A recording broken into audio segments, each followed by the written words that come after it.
everyone. I'm Abir Fahim.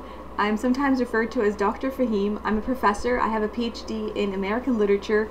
I teach literature and I love books. I love stories. I've pretty much dedicated my entire life to literature and the study of literature and stories. And I'm hoping that my YouTube channel will be a place that you can come to for a little bit of advice on school, and you can ask me questions and I can answer them through videos or my Tumblr blog or my Twitter. I'm Dr. Glitter on Twitter. I'm sorry, Dr. Glitter on Twitter and Tumblr, but you can go for the specific names at the bottom bar below.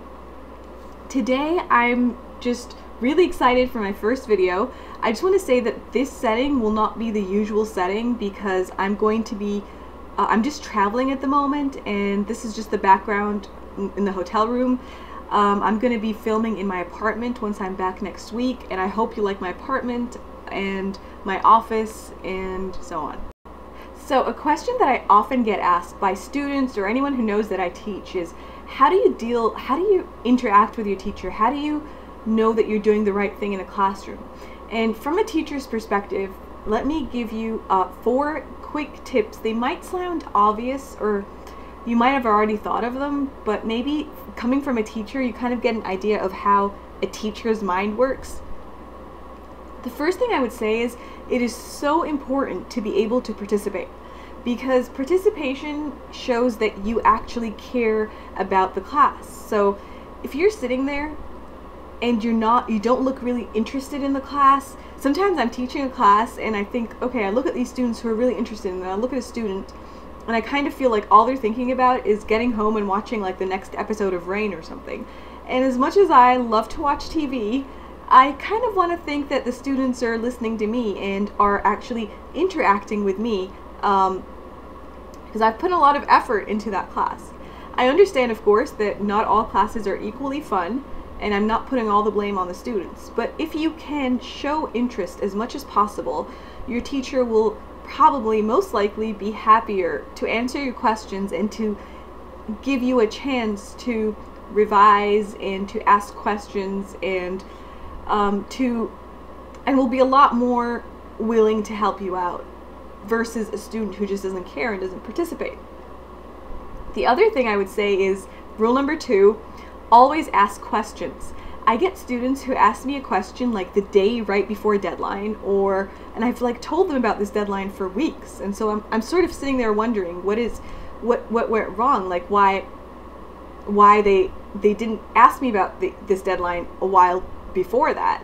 And so I found that it's really important to ask questions and to ask them ahead of time so that you show your teacher that you plan ahead. So number 1, participate. Number 2, ask questions ahead of time. That really makes a huge difference. Your teacher will be more willing to answer them and will remember when he or she grades your paper that you cared enough to answer questions and to plan ahead. Rule number 3, know the teacher's rubric. Understand the teacher. Study the teacher's expectations just as much as you study the material. Every teacher has different expectations, and it's really important to be knowledgeable to understand what is expected of you, because not all teachers are the same.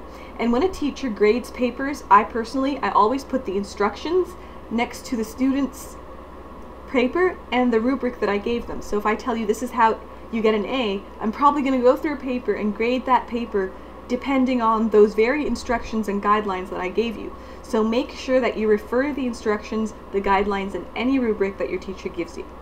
And finally, every teacher likes to know that their students will give them some sort of feedback. You know when you get a grade back and it says A, but it doesn't, or a B or a C, but it doesn't, or a 19 out of 20, but it doesn't actually say great work, or this is what it was so great about it, or this is how you're doing. Everyone likes to know how they're doing.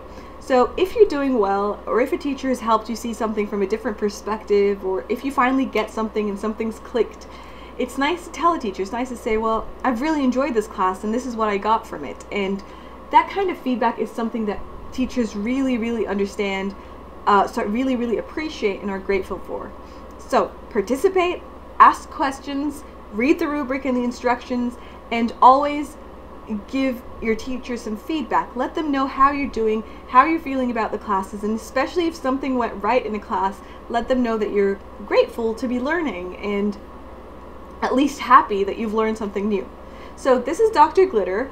If you have any questions about what's going on in your teacher's mind, a little bit more specific, how do they think about grading, what do they think about you, and so on and so forth, I might be able to help out simply from my experience. And also I was a student not so long ago. I hope you subscribe. There will be lots of videos, advice on being a student, writing an essay, how to read, how to do comprehension, all sorts of things that relate to being a student, organization tips. Just subscribe to Dr. Glitter, and I hope to see you soon. Thank you so much for listening. Bye! Oh, just one more thing. I love to buy stationery items, so I'm always buying new notebooks and new pencils, new pens. I love for my office to be a place where the students are kind of like, I like students to walk into my office and think, oh, this is a cute office. I like being here. I like, I like doing some work here, asking questions here. And so I'm just going to add this to my desk, which is, it's a cat and it's a Post-it dispenser. So basically, this is the cutest thing ever, and I'm so excited about it. So here you go. Next Post-it. And next Post-it. So I just love things that make the ordinary a bit more extraordinary, I guess. All right, I'll let you go now. Bye.